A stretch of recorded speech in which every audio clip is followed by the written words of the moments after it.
और कुछ sense of the house को देखते हुए, क्योंकि अभी डिबेट आज भी चलनी है, कल भी चलनी है, तो कुछ चीज़ों की हुकूमत ने रिव्यू किया है अलाइज़ के साथ और मेंबर्स ऑनरेबल मेंबर्स इस हाउस के उनके साथ डिस्कस किया है। तो जो कुछ चीज़ें सेटल हो गई हैं वो मैं क्लैरिफाई करना चाहता हूँ बड़ी ब्रीफली 3-4 मिनट में, ताकि रिकॉर्ड पे भी आ जाए। और उसका कुछ अंदिया मुझे पता चला है कि मेरे आने से पहले जनाब जखरानी साहब ने भी दिया है। सबसे पहले तो डिजिटल टैक्स पे कन्फ्यूजन था कि भी सर्विसेज जो है वो डोमेन है सर्विसेज सूबों का, तो मैंने कैटेगोरिकली ये कल रात जो फाइनल हमारी तमाम उसमें स्टेक होल्डर को मैंने इन्वॉल्व रखा है, ना सिर्फ पार्टीज़ को बल्कि मैंने FPR को, फाइनेंस मिनिस्ट्री को, उनको भी ऑन बोर्ड रखा। तो ये कैटेगोरिकली मैं स्टेटमेंट दे रहा हूँ कि सर्विसेज के ऊपर डिजिटल जो टैक्स है, सर्विसेज के ऊपर सेल टैक्स, वो सूबों का डोमेन ही रहेगा और इसके मुतल्लिक वाइंडिंग अप स्पीच में क्लैरिफिकेशन आ जाएगी।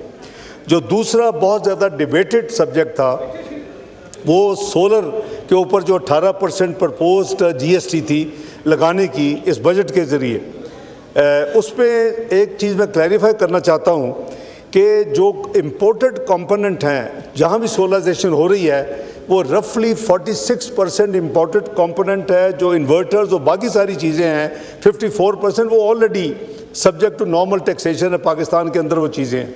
ये जो 46% के ऊपर 18% लगता है, ये जितना भी लगता वो एक एडिशनल इजाफी बोझ था। तो कंसल्टेशन के साथ, बामी मशावरत के साथ, क्योंकि ये माइंड में रखें कि कोई भी चीज़ जो हम रेवेन्यू मेजर को कम करेंगे उसको फिर पूरा भी करना है। मसलन सैलरीज थी तो 6% प्रपोजल थी कैबिनेट के सामने इंक्रीज़ करने की सैलरीज को, और वो 10% काबीना ने कहा कि 6% कम है। तो उसकी वजह से जो अब वो वर्कआउट कर रहे हैं IMF के साथ कि इसका जो लॉस ऑफ रेवेन्यू है या एक्स्ट्रा एक्सपेंडिचर है वो कैसे पूरा करना है। तो इस हवाले से हमारी जो अफाम तफहीम से जो हमने तय किया है कि इस साल के लिए हम 18 नहीं, इसको 10% जो है सेल टैक्स को कर लेते हैं। और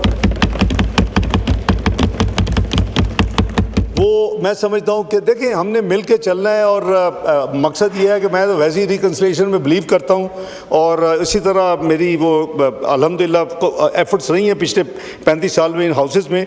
तीसरा जो पॉइंट था वो PSDB के हवाले से था सूबा सिंध का, और उस हवाले से भी यहाँ भी तकरीरें हुई। APCC में जो यूनिवर्सिटी सिंध की हैं उनका जो एलोकेशन थी कोई 4.7 अरब थी मुख्तलिफ यूनिवर्सिटीज़ की मिला के टोटल।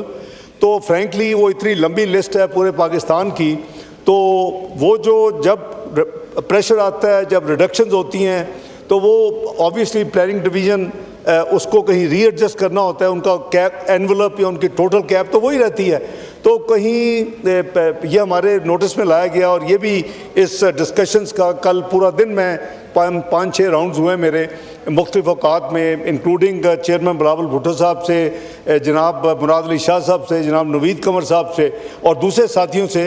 तो उसमें वो रिड्यूस हो के करीबन 2.6 हो गई है। तो मैं अपने साथियों को जिन्होंने अपनी तकरीरों का रीअश्योर कर रहा हूँ कि it will be restore to the original figure of 4.7 billion from 2.6। तो वो issue has stands resolve.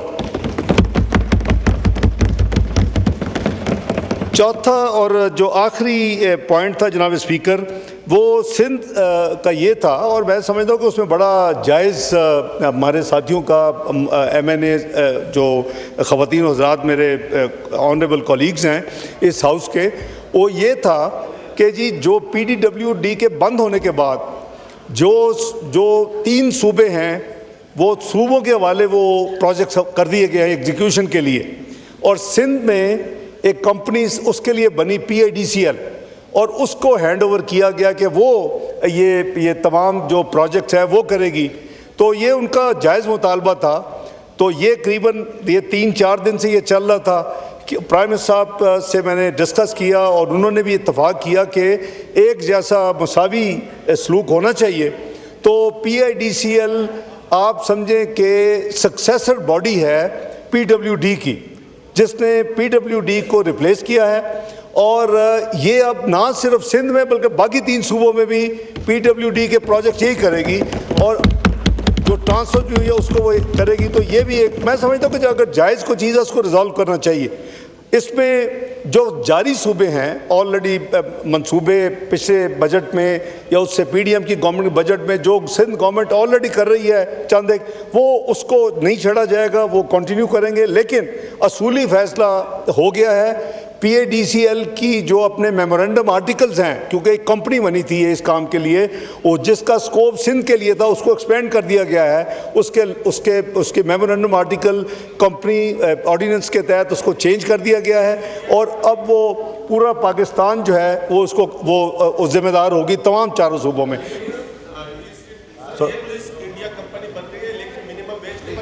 No cross talk. अच्छा, ये फिर आपने अपनी लीडरशिप को बता देना था ना, मैं ये भी रिजॉल्व करके आ जाता। अभी मुझे बता रहे हो तो मैं कल परसों ये भी आके बता दूंगा।